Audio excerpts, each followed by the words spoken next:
감성경제방송 돈다방 미쓰리입니다. 2021년 새해가 밝았습니다. 우리 돈다방 미쓰리 청취자 여러분, 새해 복 많이 받으시고요. 새해는 좋은 일만 가득하시길 바랍니다. 저는 어릴 적에 키만 껑충 컸지 몸이 상당히 약했습니다. 그런데 저를 키워주신 우리 외할머니께서 뜨거운 교육열을 갖고 계시는 바람에 바로 엎드리면 코 닿을 듯 가까운 초등학교, 그러니까 우리 때는 국민학교죠. 그 가까운 거리에 국민학교를 두고 걸어서 30분 정도 되는 거리에 국민학교를 다니게 했습니다. 그리고 제가 살던 곳이 지방으로 이사 가면서 그 뒤로 중학교, 고등학교, 대학교, 그리고 직장 생활을 모두 왕복 4시간 대중교통을 통해서 다녔거든요. 그때는 뭐 젊었으니까, 그죠? 근데 그러다가 직장 생활하면서 이제 술이라는 것도 마시고 또 증권회사에 입사하면서 주식 공부하겠다고 남아가지고 밤새서 차트도 보고 뭐 재료 매매할 땐 또 밤새도록 재료도 뒤지고 세력 매매할 때는 또 세력 매매한다고 또 이것저것 뭐 챙기고 이러면서 하루에 잠을 뭐 2시간, 1시간 거의 날밤 새고 거기에다가 또 직원들끼리 회식한다고 술 퍼마시고 이렇게 제 몸을 엄청 혹독하게 다뤘습니다. 이제 그러다가 2008년도에 급성 A형 간염을 앓게 되면서 간 수치가 3,950까지 올라갔는데 그때 A형 간염이 그렇게 유행하던 시절이 아니어서요. 의사 선생님께서 깜짝 놀라시면서 죽을 수도 있다. 그러니까 준비해라 이런 얘기를 해주셨거든요.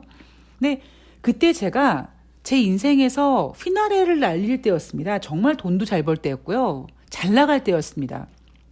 근데 혹시 여러분들 중에서 급성 A형 간염 앓으신 분들, 그러니까 간 수치가 막 3,950 막 이렇게 올라가셨던 분들은 공감하실 텐데요. 뭐가 가장 힘드냐면 물론 음식 섭취를 못하는 것도 힘들지만요. 1m 걸어가는 게 너무나 힘듭니다. 그래서 제가 의사 선생님이 이제 준비를 하셔야 될 것 같습니다. 이런 통보가 무서웠던 게 아니라요. 제 몸뚱아리가 1m 걸어가는 게 이렇게 힘들구나라는 거를 제가 실감하면서 야, 옌병할 돈이 무슨 소용이 있어. 다 필요 없어. 뭐 대리 승진? 옌병아 대리가 무슨 의미가 있니? 내가 당장 죽겠는데 요거 1m를 못 걸어가는데 제가 그런 생각을 하면서 간절하게 기도를 했습니다. 저는 사실 종교가 없습니다만 신이시여, 제가 그동안 제 몸을 너무 혹사시켜서 이렇게 벌을 주시는 것 같은데 저를 다시 살려주신다면 제가 제 몸을 잘 관리하겠습니다라고 간절하게 기도를 했습니다. 그 기도가 하늘에 닿아서 한 달 만에 간 수치가 30으로 즉 정상으로 바로 돌아왔고요. 물론 이제 그 뒤에 또 엄청난 이 관 해병력으로 인해서 또 직원들끼리 술 마시고 막 그랬습니다. 근데 한 40 정도가 넘어가니까요. 40대가 넘어가니까 갖고 있는 어떤 그나마 저질 체력, 그 저질 체력을 그래도 막 정신력으로 막 버티고 이랬던 것조차도 나이가 들어가면서 정신력도 이제 노화가 오는 거죠. 그러니까 정신력도 약해지고 또 정신력으로 이겨냈던 체력도 더 저질이 되고 이러니까 정말 건강이 중요하구나. 저는 매일매일 아침에 눈을 뜨면 오늘도 건강한 하루를 주셔서 감사합니다라고 인사를 합니다. 제가 여러분들한테 죽은 호랑이가 되지 말고 살아있는 개가 되십시오라고 얘기하죠. 왜? 뭔가 살아있어야 뭔가 재기할 수 있고 살아있어야 뭔가 돈도 벌 수 있고 할 수 있기 때문에 올 한 해는 돈도 많이 버시고 하시는 모든 일들이 다 원활하게 잘 풀리시길 바라며 돈다방 미쓰리가 가장 간곡하게 부탁드리고 싶은 부분은 저는 건강을 많이 잃어봤기 때문에 자주 잃어봤기 때문에 그래서 무엇보다 건강이 가장 소중하다는 걸 알기 때문에 여러분들이 올 한 해 건강은 꼭 챙기셨으면 좋겠습니다. 제가 작년에 이름 중에 경자라는 이름을 갖고 계신 분이 좀 억울하시겠어요 라고 얘기하면서 경자년 새해가 밝았습니다 라고 인사를 드렸는데요. 올해는 신축년이라고 하더라고요. 재건축도 아니고 신축, 새롭게 짓는다. 그러면 2020년 코로나19 때문에 망가지고 무너지고 뭐 여러 가지 모든 것들을 다 이제 뒤로 하고 새롭게 하나씩 그리고 어떻게 해요? 더 튼튼하게 다시 재건하는 그런 한 해가 됐으면 좋겠습니다. 네, 여러분들이 맞이하시는 2021년 어떤 기분이실지 모르겠는데요. 저는 되게 담담했던 것 같아요. 그리고 1월 1일 날이요. 왜 이렇게 저는 시간이 빨리 가는지 모르겠습니다. 예, 시간이 엄청 빨리 갔습니다. 자, 오늘 돈다방 미쓰리는요. 제가 오늘 돈다방 미쓰리 제목을 2021년 어둠을 이겨내고 뚜벅뚜벅 신중하게 라는 제목을 달아두고 꺼진 악재 다시 보고 어느 구름에서 비가 내릴까 한번 체크해 보자라는 제목을 달았습니다. 청취자님께서 이런 질문을 내주셨는데요. 질문이 아니라 이제 요청을 내주셨는데 가끔씩 뭐 금이나 유가나 비트코인, 암호화폐에 대한 뭐 전망을 좀 얘기해달라. 예, 특히 미쓰리는 예, 느끼하지도 않으면서 유가 전망을 기똥차게 하는 사람이죠. 그래서 유가 관련돼서 도움을 받았다라고 하시는 분들이 되게 많으셔서 아마 유가 내용을 기다리시는 분들이 많으실 것 같습니다. 예, 그리고 또 어떤 분은 미쓰리가 이렇게 호재 악재 이렇게 구별해 주는 건 좋은데 이거 어느 쪽으로 방향을 잡아야 될지 되게 좀 이렇게 좀 헷갈린다. 그러니까 미쓰리가 그 VIX 지수로 이렇게 좀 얘기해 주면 안 되냐라고 요청사항을 올리셨습니다. 제가 순간적으로 그럼 미쓰리만의 VIX를 만들어 볼까 뭐 이런 생각도 했었는데 제가 요즘에는 사실 돈다방 미쓰리 컨셉이 호재 악재를 이렇게 막 구별해 드리고 특히 제가 요즘에 가장 많이 듣는 얘기가 미쓰리가 되게 애매모호하게 긍정적으로 바뀌었어요라고 하시더라고요. 그러니까 긍정적으로 바뀌었다라기보다 제가 다시 방송을 재개하면서 여러분들이 이제 알고 계시는 호재, 시장에서 얘기하는 악재 이런 것들을 조금 미쓰리만의 해석으로 좀 달리 보고 저만의 해석으로 좀 다각도로 시나리오를 좀 만들어 드리자. 해서 어쩌면 너무나 시나리오가 최소한 3개 정도 나오니까 여러분들께서 가만히 있어봐. 나는 어떤 걸 선택해야 되나 좀 혼란스러우실 것 같기도 하고요. 근데 일단 지금 중요한 거는요. 연초 연말이기 때문에 판이 열려봐야 됩니다. 그리고 판이 열려서 가장 중요한 때가 1월이거든요.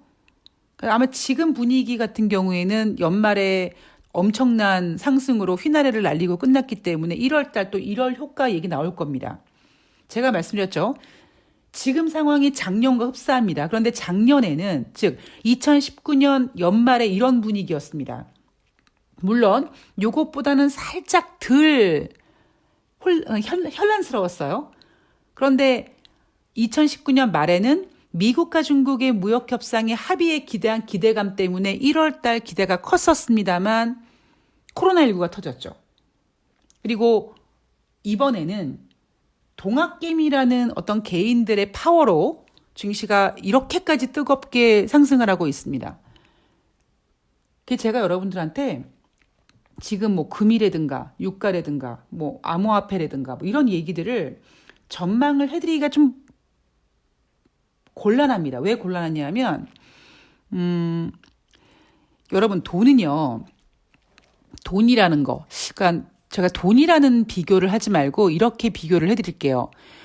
여러분 타이타닉이라는 영화를 보셨죠? 타이타닉이라는 영화를 보면 배가 있는데 타이타닉 배가 대서양 한가운데 떠 있는데 배가 침몰하지 않습니까? 제가 침몰이라는 부정적인 단어를 써서 죄송하긴 한데 여러분들이 혹시 타이타닉이라는 영화를 보셨으면 그 영화의 그림을 한번 생각해 보세요. 화면을. 그러면 배가 이렇게 침몰하면서 그 대서양 바닷물이 여기 저기 빈 공간을 막 이렇게 채우죠. 가득 채우지 않습니까? 그럼 주인공들은 거기서 생존하고 있는 사람들은 아직까지 물이 덜 차 있는 곳, 물이 없는 곳으로 좀 더 오래 살기 위해서 계속 도망가죠. 그런데 물은 어떻습니까? 계속 그 엄청난 힘을 가지고 다른 주변 것들을 부셔가면서 빈 공간을 물로 채웁니다. 이렇게 한번 생각해 보세요. 지금 전 세계의 유동성, 그러니까 우리나라 같은 경우에는 뭐 동학개미를 비롯해서 동학개미가 운영하는 자금이 엄청나고 또 거기에 엄청난 비율이 부채고, 그죠? 비투하고 있고요. 여기에 지금 코로나19 때문에 저금리 기조, 어떤 지원책으로 돈 풀기 이런 상황이 진행되면서 지금 전 세계적으로 풀린 돈이 대서양 바다라고 생각해 보세요. 그러면 그 타이타닉 배가 뭐 부동산, 뭐 암호화폐, 금, 주식 이렇게 그런 방들이 다닥다닥 붙어 있다고 생각해 보십시오. 그러면 그 유동성이라는 그 대서양 그 물이 부동산을 가득 채워서 부동산을 확 가득 꽉 채울 거고요. 주식시장을 꽉 채울 거고요. 그죠? 금값을 올릴 거고 암호화폐를 올릴 거고. 즉 그 얘기는요. 이 엄청난 유동성이 모든 자산이란 자산의 가치는 다 상승시키고 있다는 거죠. 근데 제가 지금까지 이 증권 바닥에서 20년 정도 넘게 있으면서 이렇게 돌아가는 분위기를 보면은요. 글쎄요. 뭐 짜잘한 거는 모르겠습니다만 아주 큰 그 현상들, 큰 문제들을 보면은요.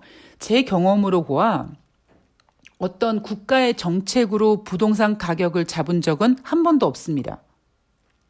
어떤 아주 예쁜, 아주 좋은 재료로 주식시장이 이렇게 아주 적당히 이렇게 조정받고 뭐 그래서 어떤 개인 투자자분들의 빚을 다 정리할 수 있고 이렇게 이런 거 한 번도 제가 겪어보지 못했습니다. 뭔가 자산에 대한 가치들이 뜨거웠을 때 IMF가 터지든 9.11 테러가 터지든 2008년 금융위기가 터지든 뭐가 터지든 어떤 엄청난 악재가 딱 터짐으로써 그 막 올라갔던 자산 가치들의 거품이 확 꺼지는 거죠. 그래서 제가 지금 돈다방 미스터리에서 여러분들께 전달해드리고 있는 게 여러분 이런 악재가 있으니까 주식시장이 빠질 거예요 이런 얘기를 해드리는 게 아니라 지금 이렇게 엄청난 유동성으로 막 올라오고 있는데 이게 계속 가겠냐는 거죠. 이게 여러분 지금 제가 가장 걱정하고 있는 부분은 뭐냐면 예전에 2008년도 적립식 펀드가 한참 막 인기 끌었을 때 그때 제가 방송에서 이런 얘기 드렸습니다. 제가 예전에 증권사 다닐 때 제 고객한테 월 10만 원 수익 내드릴게 저한테 투자하세요라고 했더니 에이 이주임 에휴 나 적립식 펀드 지금 2주 만에 30% 수익 났는데 아유 이주임 고맙긴 한데 에휴 10% 그거 누구 코에 붙여 이렇게 얘기를 하는 투자자들이 엄청 많았고요. 그분들의 눈빛은요 정말 이렇게 표현하면 그렇지만 돌아 있었습니다. 예, 눈빛이 변해 있었어요. 근데 여러분 우리가 나중에 뭐 금융위기 터지고 그랬을 때 적립식 펀드가 뭐 그것 때문에 손해보신 분들 많다고 하잖아요. 적립식 펀드에 가입하신 분들 모든 분들이 손해보셨을까요? 아니에요. 초반에 가입하신 분들은요 돈 많이 벌었어요. 근데 언제 가입하신 분들이 손해를 보셨을까요? 막판에 끝물에 들어가신 분들. 그리고 그 끝물에 들어가신 분들은 왜 끝물에 들어가게 됐느냐? 막 증권사에서 전문가들이 막 더 갈 거라고 부추겼거든요. 그러니까 지금도 보면 지금 증권사에서 여러분 전망 계속 올리고 있는 거 아시죠? 제가 지난번에 여러분 어떤 증권사에서 뭐 10월 달에 내놓은 2021년 코스피 전망치 엄청나게 상상 외로 낮았습니다. 왜? 그땐 그랬으니까. 근데 지금 막 2,800, 2,900 막 3,000이 코앞에 있으니까 지금 증권사들이 너도 나도 지금 막 지수를 3,000으로 올리고 3,300까지 올리고 있습니다. 그러니까 이렇게 전문가들이 올리니까 주식을 안 하시는 분들이 지금 뛰어드시는 거죠. 왜? 3,300이 고점이라면 지금 2,800, 2,900은 얼마나 싸 보입니까? 근데 주식으로 돈 버시는 분들이 있어요. 제가 걱정하는 건 뭐냐면 끝물을 잡으시는 분들을 걱정하는 겁니다. 그래서 이 방송을 듣고 계신 여러분들 중에 만약에 주식이 많으신 분은 그냥 나 계속 가져갈 거야. 나 어차피 번 게 있어서 지금 빠져도 뭐 원금 까지는 게 아니라 이익금이 좀 이렇게 반환되는 거니까 이익금이 줄어드는 거니까 괜찮아 하시는 분들은 그냥 고를 하셔도 되는데 제가 항상 염려되는 부분은 저는 어떤 이런 유동성 시장의 끝부분에서 이렇게 진짜 이렇게 뛰어들어 가지고 힘들어 하시는 분들을 너무나 많이 봤기 때문에 그런 분들이 좀 조심하셨으면 좋겠다라는 의미로 이 방송을 진행하고 있는 거죠. 돈은요, 버는 사람이 법니다. 적립식 펀드도 초반에 들었던 분들이 수익 났어요. 적립식 펀드가 망한 금융상품이 절대 아닙니다. 그런데 막판에 높은 가격에 뛰어드신 분들, 그건 적립식 펀드뿐만이 아니에요. 옛날에 뭐 대한민국의 뭐 펀드다 해서 구현대증권이죠. 현대증권의 바이코리아든 뮤추얼 펀드든 모든 어떠한 그 특별한 금융상품들의 끝물에 들어가신 분들이 골로 가신 거죠. 모든 금융상품이라든가 이런 자산가치 이런 것들 초반에 들어가신 분들은 대박나신 분들도 많으십니다. 자, 어쨌든 오늘 좀 서론이 되게 긴데 제가 지금 뭐 금이라든가 유가라든가 비트코인이라든가 뭐 암호화폐죠. 뭐 이런 것들에 대한 향후 전망을 해드리기가 좀 어려운 이유가 아까 말씀드렸던 것처럼 마치 대서양에 떠 있는 타이탄에게 그 대서양의 그 바닷물이 막 방을 채우는 것처럼 그 유동성이 지금 가격들을 다 올려놓고 있어서 지금 전망은 솔직히 제가 봤을 때는 의미가 없다라는 겁니다. 제가 금도 저가에 잡아드렸죠. 국제 유가도 나름 잘 방향을 잡아드렸습니다. 하물며 제가 암호화폐 같은 경우에는 달러 가치가 떨어지면 쟤는 다시 올라간다.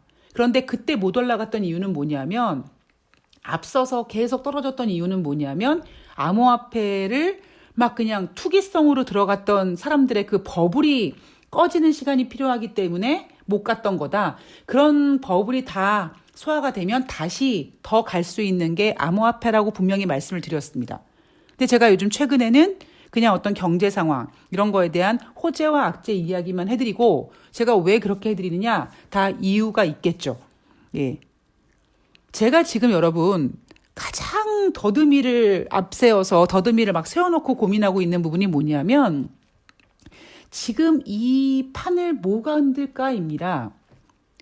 아무것도 안 흔들었으면 좋겠죠. 그냥 조용히 이렇게 계속 올라갔으면 좋겠죠.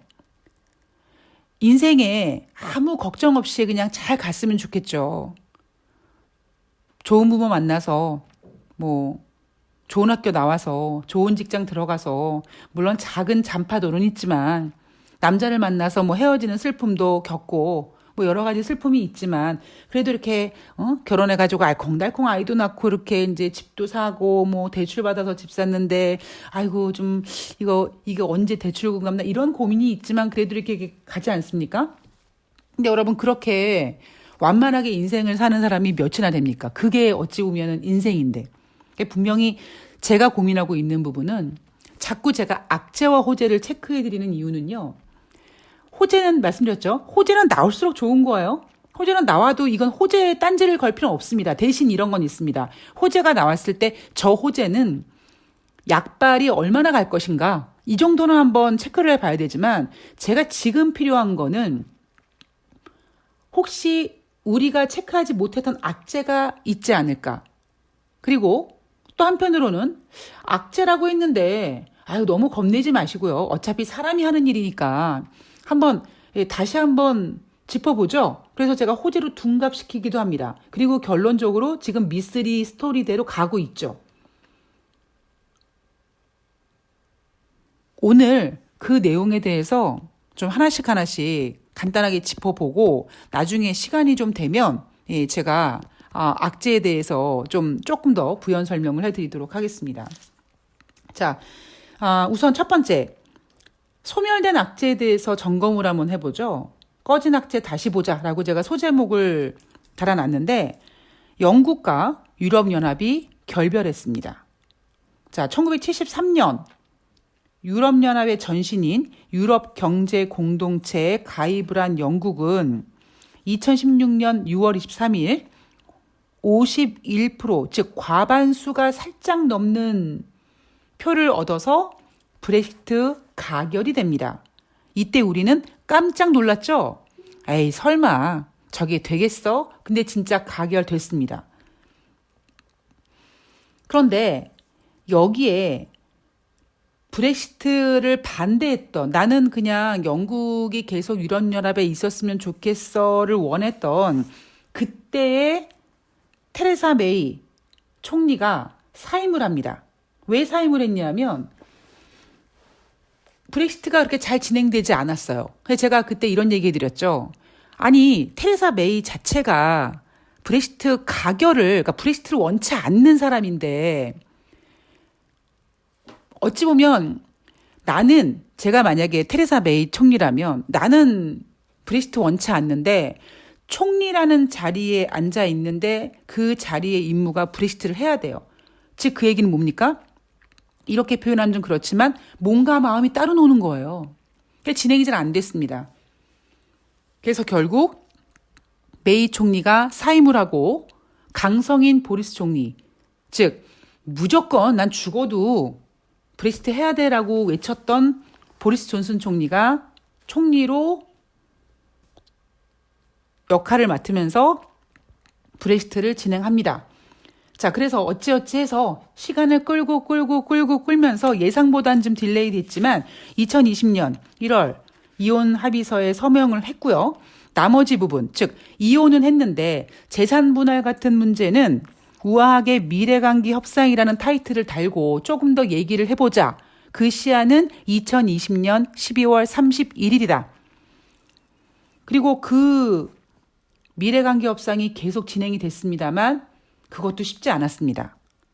쟤네 어떻게 하지? 쟤네 저거 연말까지 협상 안 되면 진짜 노딜인데. 그래서 우리가 우려했지만 2020년 크리스마스 이브날 극적으로 합의를 했고 드디어 이제 영국과 유럽연합은 결별을 하게 됐습니다. 그래서 제가 바로 앞서 방송에서 미래관계 협상, 즉 이혼 합의서에 대한 내용을 구체적으로 보고 혹시 나중에 좀 혼란스러운 문제들이 없을까 그런 부분을 쭉 점검해 드렸습니다.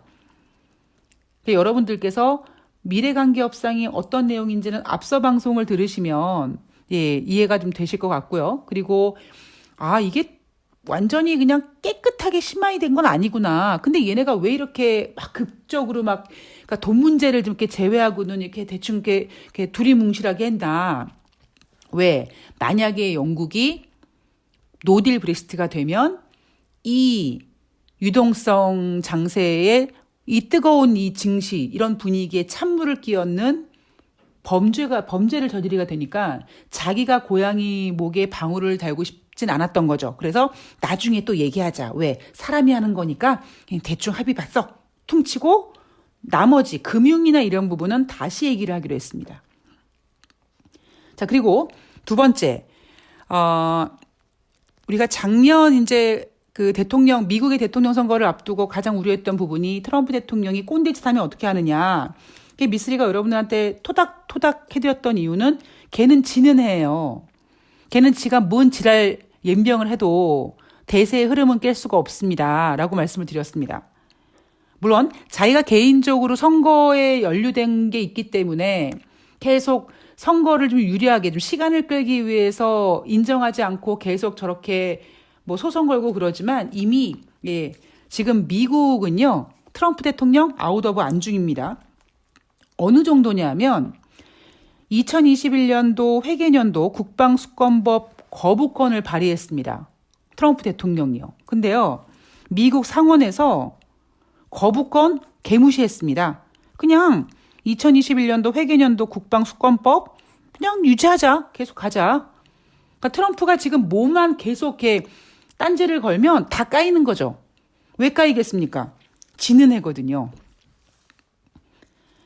그리고 트럼프 대통령의 꼰대짓, 경기부양책 서명 안 하고 야 쪽팔리게 야 600달러 가지고 누구 코에 붙이냐 2000달러는 줘야지 이렇게 딴지를 걸었습니다. 그런데 이렇게 딴지를 건 이유는 민주당과 공화당이 의견 차이가 컸고 트럼프 대통령이 봤을 때는 이거 한번 내가 이렇게 한번 잔잔한 호수 한번 확 그냥 뒤집어 엎고 거기에다가 미국 국민들이 트럼프 대통령이 우리들한테 2,000달러 준다고 했는데 쟤네 봐. 쟤네는 우리 600달러밖에 안 준대. 그래 우리 미국 국민들을 생각하는 건 역시 트럼프 대통령이야. 이런 이미지를 남기기 위해서 서명을 하지 않았습니다. 근데 제가 그때 이런 얘기 드렸죠. 사람이 하는 짓이기 때문에 600달러 주고 나머지는 또 주면 되는 거 아니겠습니까? 이것도 마찬가지예요. 왜? 미국 의회가 아니면 트럼프 대통령이 이거 서명하지 않으면 결국 뉴욕 증시는 부양책이 통과가 되지 않아서 뭐 셧다운이 되고 어쩌고 하게 되면 증시가 빠지면 결국 고양이 목에 방울을 건 건 미국 의회나 트럼프 대통령이 되는 거기 때문에 지금 다 도망가는 거예요. 회피하는 겁니다. 자기가 책임지지 않으려고. 자기가 죄인이 되지 않으려고. 그런데 트럼프 대통령이 민주당은 큰 금액을 지원하기를 바라고 있고 공화당은 그렇지 않는다는 걸 알고 민주당과 사이는 좋지 않지만 그래도 민주당 편을 살짝 드는 것처럼 했죠. 근데 이번에 어떤 결론을 냈느냐? 결국 트럼프 대통령 재정 부양책에 서명했습니다. 2조 3천억 달러 예산안에 서명했고요. 이 2조 3천억 달러 예산안 안에는 9천억 달러의 코로나19 재정 부양책이 들어가 있죠. 그리고 이 9천억 달러의 재정 부양책 안에는 600달러 현금 지급이 있는 겁니다. 그럼 나머지 2조 3천억 달러에서 9천억 달러를 제외한 1조 4천억 달러는 뭔 돈이냐? 어디 쓸 돈이냐? 바로 2021년 회계년도 연방정부 예산입니다. 그러니까 여러분들께서 뭐 9천억 달러가 뭐고 2조가 뭐고 이게 뭐야? 근데 그냥 큰 뭉탱이로 2조 3천억 달러를 딱 서명을 했어요. 근데 그 중에서 1조 4천억 달러는 내년 회계년도 연방정부 예산, 그리고 9천억 달러는 지금 코로나19 때문에 힘들어하니까 재정부양책인데 그 9천억 달러 재정부양책 안에 600달러 현금 지급이 담겨져 있다는 거죠. 즉, 다 그 돈이 그 돈이고 그 돈이 그 돈이고 그 돈이 그 돈입니다. 자, 그리고 재밌는 얘기. 제가 앞서 그랬잖아요. 사람이 하는 일이기 때문에 이거를 그러면 600달러 주지 않기로 하겠느냐. 그러지 말고 그냥 600달러 주고 또 주자. 어차피 지금 아무리 미국에서 뭐 코로나 백신을 맞아도 이거 집단 항체 만들어지고 그러려면 시간 좀 필요하고 그러니까 어차피 뭐 자영업자들이라든가 소상공인 또 힘들 거니까 또 돈 풀어야 될 것 같으니까 일단은 600달러 주고 나머지 추가로 더 주자. 그래서 지금 뭐 합니까? 미국 하원에서 1인당 현금 지급액 600달러에서 2,000달러 상향하자. 이거 가결했습니다. 미국 하원에서. 대신 조절을 좀 했어요. 내용을 조절을 했습니다. 총 소득이 7만 5천 달러 미만인 가계에 대해서 인당 2,000달러 지원하자라고 지금 가결을 했고요. 또 이게 이제 어떻게 또 진행될지는 새해 다시 의회가 열리면 또 진행사항을 체크해 봐야겠죠. 그러나 이것도 마찬가지로 얘네가 판을 깨지는 못할 겁니다. 제가 영국의 브렉시트도 물론 우려스러운 부분이지만 그것도 마찬가지로 사람이 하는 일이기 때문에 어떻게 만약에 뭐 노딜이 됐다. 그런데 나중에 또 자기네들끼리 관세 때리고 이러니까 그거 싫으니까 다시 만나서 얘기할 수 있는 부분이 있는 거고.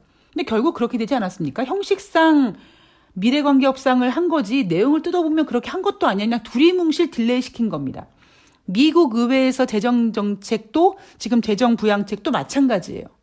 그러니까 오히려 영국과 유럽연합의 브렉시트라든가 그러니까 결별 문제라든가 지금 미국의 어떤 경기부양책 관련된 노이즈는 악재는요. 이거는 악재가 될 수 없다라는 거죠. 왜?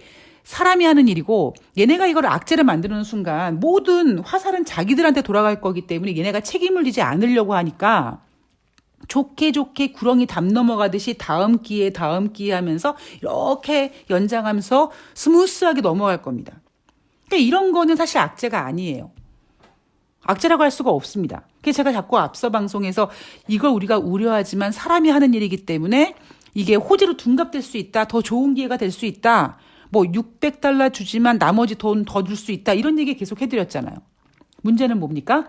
가장 걱정되는 거는 바로 우리가 그러니까 예상하지 못했던 어떤 악재, 그리고 그 예상하지 못했던 어떤 악재가 굉장히 큰 거라면, 그리고 우리가 알고 있었던 악재긴 한데, 제가 앞서 방송에서 아니 코로나 바이러스가 이게 얘네가 막 발육하고 막 진화하면 어떡해요 막 이랬잖아요. 그것처럼 우리가 알고 있는 악재는 더 이상 악재가 아니라고는 알고 있지만, 그래도 꺼진 악재도 다시 봐야 되는 악재가, 혹시 이런 악재가 약간 모양을 달리한다든가 아니면 확산한다든가 상황이 전환된다든가 이러면 우리는 또 긴장하고 판을 다시 짜야 된다라는 겁니다. 자, 우선 오늘 방송에서는요, 제가 오늘 좀 앞에 서두가 길어서 이야기가 좀 길어졌는데요. 오늘은 소멸된 악재, 꺼진 악재 다시 보자 해서, 우리가 사람이 하는 일이기 때문에 판을 깨지 않으려고 부드럽게 이렇게 마무리 짓는 이런 악재들을 체크해 봤습니다. 그리고 다음 방송에서 제가 어느 구름에서 비가 내릴까? 요 내용을 한번 정리해 드리도록 하겠습니다. 과연 우리가 이렇게 악재들을 쭉 체크했을 때 얘네들 중에서 악재가 튀어나온다면 우리는요, 최소한 돈다방 미스를 청취하시는 분들은 그렇게 뒷목 잡고 쇼크를 일으키지는 않으실 거라고 저는 믿습니다. 왜? 제가 체크한 내용 중에서 악재가 나왔을 때 그 얘기는 뭐냐면, 악재로 체크했다라면 그 뒤에 앞에서 그 악재가 만들어낼 내용까지 제가 고민하지 않겠습니까?